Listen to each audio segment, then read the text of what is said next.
कवठे महांकाळ तालुक्यातील कुची येथे रामनवमी जन्मोत्सव श्री ग्रंथराज ज्ञानेश्वरी सामुदायिक पारायण सोहळ्याचे आयोजन करण्यात आले आहे। रविवार दिनांक 23 मार्च ते सोमवार दिनांक 7 एप्रिल अखेर हा पारायण सोहळा संपन्न होणार आहे।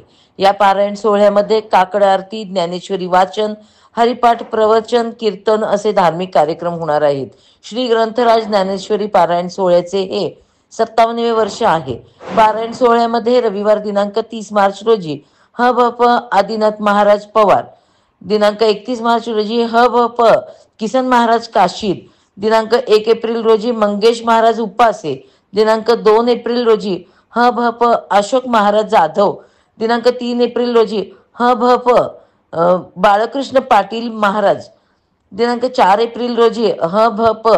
संपत महाराज जाधव, 5 एप्रिल रोजी ह.भ.प. कुलदीप महाराज खोत, 6 एप्रिल रोजी ह.भ.प. नवनीत महाराज करंगीकर यांचे प्रवचन, तर ह.भ.प. शिवाजी महाराज यादव, ह.भ.प. नारायण महाराज एकल, ह.भ.प. हनुमंत महाराज पाटील, ह.भ.प. गुरुवर्य हरिप्रसाद महाराज, ह.भ.प.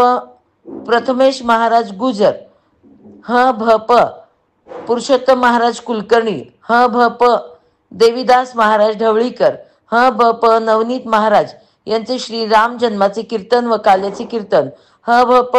भागवताचार्य भार्गव महाराज सपकाळ यांचे कीर्तनाचा कार्यक्रम पार पडणार आहे। त्याचबरोबर रामनवमी दिवशी भव्य रिंगण सोहळाही पार पडणार आहे।